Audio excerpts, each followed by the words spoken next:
बच्चों, from chapter Is Matter Around Us Pure, we are going to study about some examples of mixtures. First one is solution.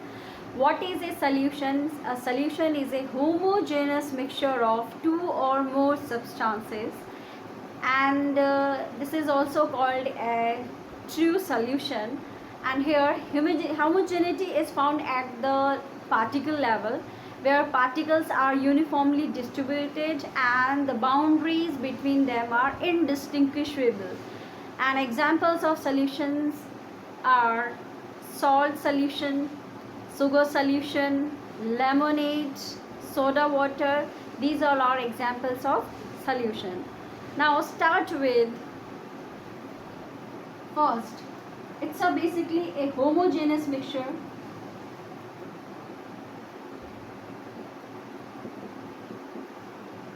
of two or more substances. Homogeneity found at particle level.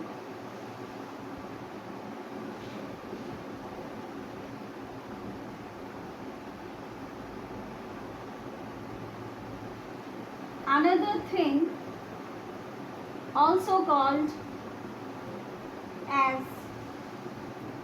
true solution.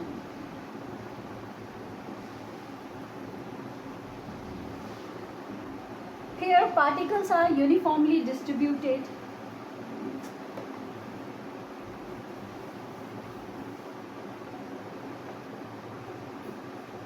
The particles are uniformly distributed as it is homogeneous mixture. We have studied कि homogeneous mixture में particles uniformly distributed होते हैं, and जो उनकी boundaries है उनमें indistinguishable है, means उनको हम डिस्टिंग नहीं कर सकते, अलग अलग बाउंड्रीज नहीं दिखती है, उसके लिए टर्म यूज होता है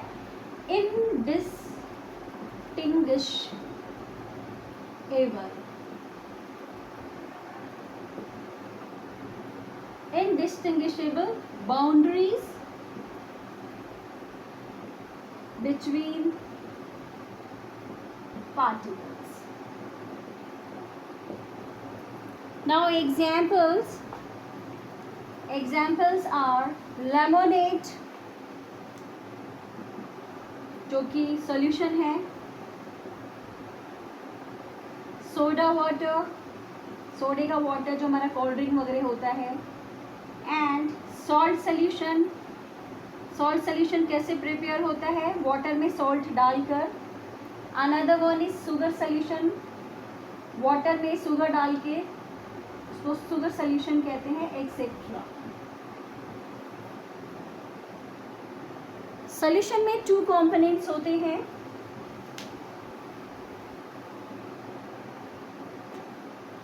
suppose this is solution, here is two component. One is solvent, जो ज़्यादा अमाउंट में होता है वो सॉल्वेंट कहलाता है, एंड जो पार्टिकल्स होते हैं सॉल्यूट होता है जो कम क्वांटिटी में प्रेजेंट होता है. तो सॉल्वेंट क्या होता है? डिसॉल्विंग फेज होता है, एंड सॉल्यूट क्या होता है? डिसॉल्व्ड, जो डिसॉल्व होता है, डिसॉल्व्ड फेज कहा जाता है. ज़्यादा क्वांटिटी में क्या होता है? सॉल्वेंट लार्ज क्वांटिटी में होता है, लार्ज पार्ट कवर करता है, एंड सॉल्यूट जो होता है ये लेस क्वांटिटी में होता है.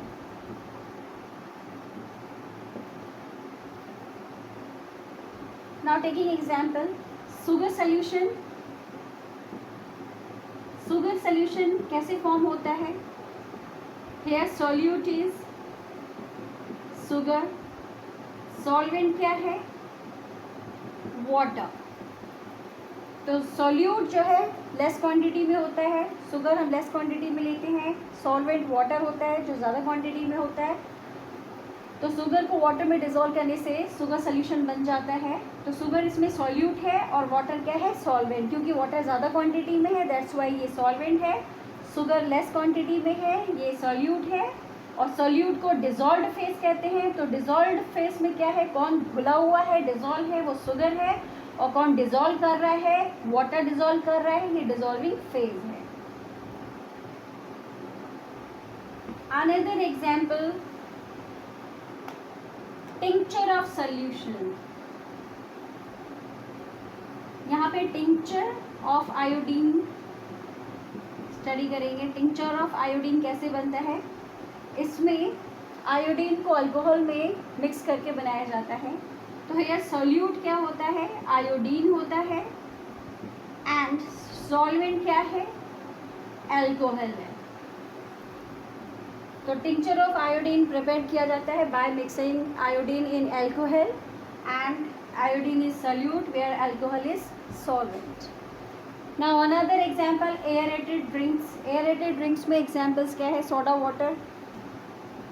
एयरेटेड ड्रिंक्स जो हमारी कोल्ड ड्रिंक्स वगैरह होती हैं जिनको सोडा वाटर कहते हैं, तो उसमें सोल्यूट क्या है, जो गैस डिजॉल्व होती है, उसमें गैस होती है वो सोल्यूट है। जैसे सोडा में कार्बन डाइऑक्साइड जो है वो डिजॉल्व होती है। सॉल्वेंट हमारा क्या होता है, सॉल्वेंट वाटर होता है। So in aerated drink, solute is gas and solvent is water. Another thing, properties of a solution. Properties of a solution.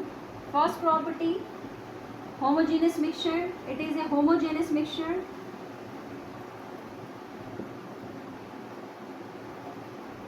Second property, particle size कितना है, particle size is less then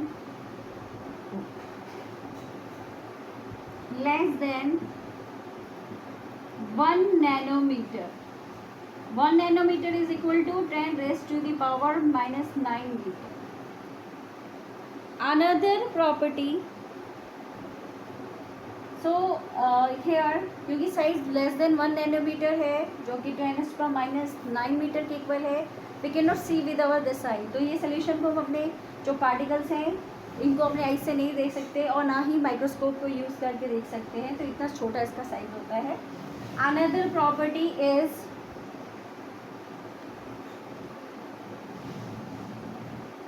third one is कि जो Tyndall effect होता है, Tyndall effect क्या होता है वो इसमें नहीं दिखता है मिलने को। Tyndall effect not takes place, नहीं होता है। टिंडल इफेक्ट क्या होता है, टिंडल इफेक्ट में जो लाइट, अगर लाइट सॉल्यूशन से पास होगी, दिस इज लाइट रे, तो ये लाइट सोल्यूशन से पास होने से ये पता नहीं लगेगा कि लाइट का जो है ये बीम्स कौन से रास्ते को फॉलो करके सोल्यूशन से पास होके बाहर आएंगे। तो जो पाथ है, पाथ ऑफ लाइट है, वो यहाँ पे विजिबल नहीं होता है क्योंकि ये पार्टिकल्स इतने छोटे होते हैं कि वहाँ पे लाइट, स्कैटरिंग ऑफ लाइट नहीं होती, लाइट वहाँ स्कैटर नहीं होते, फैलते नहीं है, तो स्कैटरिंग ऑफ लाइट नहीं होती है। स्कैटरिंग ऑफ लाइट जो होता है वो उसको टिंडल इफेक्ट होता है। जब वो होगा नहीं तो हम कहते हैं कि Tyndall effect does not take place, नहीं होता है क्योंकि बीम ऑफ लाइट यहाँ पे उसका पाथ विजिबल नहीं होता है। So beam of light not visible, in another word Tyndall effect does not take place. Fourth one is solution जो है वो स्टेबल होता है। Solution is stable, stable means कि इसमें पार्टिकल सेटल डाउन नहीं होते। पार्टिकल मिक्स है तो सब जगह बराबर नंबर में पार्टिकल्स मिलेंगे, कितना भी पर यूनिट एरिया ले लो सब जगह बराबर मिलेंगे, इसी को हम यूनिफॉर्म डिस्ट्रीब्यूशन कहते हैं। एंड पार्टिकल्स इसमें जो है सेटल्ड नहीं होते, अलग से दिखते नहीं हैं, तो ये एक स्टेबल सोल्यूशन होता है, that's why solution is stable. Next one is concentration of solution. Concentration of solution में स्टडी करेंगे कि कितना अमाउंट है, कितना अमाउंट का मतलब है कितना अमाउंट सोल्यूट इसमें प्रेजेंट है, कंसंट्रेशन ऑफ सोल्यूशन। हमने वैसे स्टडी किया कि इतना इतना कंसंट्रेशन होता है, तो कंसंट्रेशन कैसे पता किया जाता है, उसमें हम कितना सल्यूट डालते हैं। एक हम लिमिटेड अमाउंट ऑफ सॉल्वेंट लिया कि 1 लीटर में इतना सल्यूट डाला, 1 लीटर में हमने 500 ग्राम सल्यूट डाल दिया, 1 लीटर में 10 ग्राम डाल दिया, 1 लीटर में 20, तो वो तय करता है उसका कंसंट्रेशन। तो ये कैसे तय होता है कि 1 लीटर में कितना डाला है, तो ये कौन बताता है, सल्यूट बताता है। तो कंसंट्रेशन ऑफ जो सॉल्यूशन है वो कैसे डिफाइंड होता है, it is the amount of solute dissolve in amount of solvent, और कितना अमाउंट ऑफ सॉल्यूट कितना अमाउंट ऑफ सॉल्यूशन में। तो इसका फॉर्मूला होता है amount of solute divide bye amount of solution, और दूसरा फॉर्मूला है इसका amount of solute divide bye amount of solvent. तो सॉल्यूशन दिया है, तो सॉल्यूशन में अमाउंट ऑफ सॉल्यूट का वैल्यू पुट करके हम कंसंट्रेशन निकाल सकते हैं। अगर सॉल्वेंट दिया है, सॉल्वेंट का अमाउंट दिया है, तो सॉल्वेंट का अमाउंट में कितना अमाउंट सॉल्यूट प्रेजेंट है उससे हम इसको कैलकुलेट कर लेंगे। So this is about the concentration of solution. Here is 2 methods भी हैं जिससे हम concentration of solution calculate कर सकते हैं। First method जो है mass by mass percentage of a solution, जिसका फॉर्मूला है कि मास बाय मास, इसमें हम सॉल्यूट का मास और सॉल्यूशन का मास पुट करके उसको परसेंटेज में निकाल सकते हैं। So it is equal to mass of solute divide by mass of solution into 100। So 100 से मल्टीप्लाई करने से परसेंटेज में आ जाएगा। तो कितना मास ऑफ सॉल्यूट है पुट कर दो, अगर 50 ग्राम है 50 ग्राम लिख दिया, मास ऑफ सॉल्यूशन अगर 500 ग्राम दिया है 500 ग्राम लिख दिया, इनटू 100। तो यहाँ पे हम कैलकुलेट करेंगे तो हमें मिलेगा टोटल 10%। 10% इसके अंदर सॉल्यूट डिजॉल्व किया गया है। Another method mass by volume. तो मास बाय वॉल्यूम में हम लेंगे, थोड़ा सा फॉर्मूला चेंज है मास बाय वॉल्यूम में। मास ऑफ सॉल्यूशन की जगह आ जाएगा वॉल्यूम ऑफ सॉल्यूशन, और फॉर्मूला हमारा बन जाएगा mass by volume, mass of solute volume of solution percentage. तो यहाँ पे वैल्यू हम पुट कर देंगे, मास गिवन है मास डाल देंगे, वॉल्यूम गिवन है वॉल्यूम डाल देंगे, और हमें जो है परसेंटेज में मास बाय वॉल्यूम में ये हमें आंसर मिल जाएगा। So this is about the concentration of solution.